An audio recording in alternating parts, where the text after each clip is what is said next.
બોટાદ જિલ્લાના ગઢડામાં 77મા પ્રજાસત્તાક પર્વની ધામધૂમથી ઉજવણી. શિક્ષણ મંત્રી રીવાબા જાડેજાએ ધ્વજવંદન કર્યું. પરેડ નિહાળી. બોટાદ જિલ્લાના ગઢડા ખાતે 77મા પ્રજાસત્તાક પર્વની જિલ્લા કક્ષાની ઉજવણી કરવામાં આવી હતી. રાજ્યના શિક્ષણ મંત્રી રીવાબા જાડેજાએ ધ્વજવંદન કરી પરેડનું નિરીક્ષણ કર્યું હતું.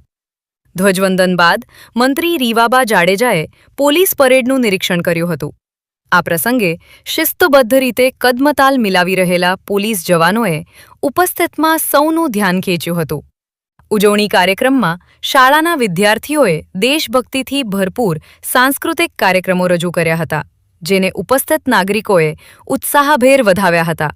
આ ઉપરાંત સરકારની વિવિધ જનકલ્યાણકારી યોજનાઓને પ્રદર્શિત કરતા આકર્ષક ટેબલો પણ રજૂ કરવામાં આવ્યા હતા. આ પ્રસંગે ધારાસભ્ય કારુભાઈ ડાભી, જિલ્લા ભાજપ પ્રમુખ મયુરભાઈ પટેલ, જિલ્લા પંચાયત પ્રમુખ જેઠીબેન પરમાર, જિલ્લા ભાજપ પૂર્વ પ્રમુખ સુરેશભાઈ ગોધાણી સહિત વિવિધ નગરપાલિકાના પ્રમુખો, આગેવાનો અને મોટી સંખ્યામાં નાગરિકો ઉપસ્થિત રહ્યા હતા. કાર્યક્રમ અંગેની માહિતી સુરેશભાઈ ગોધાણી દ્વારા આપવામાં આવી હતી.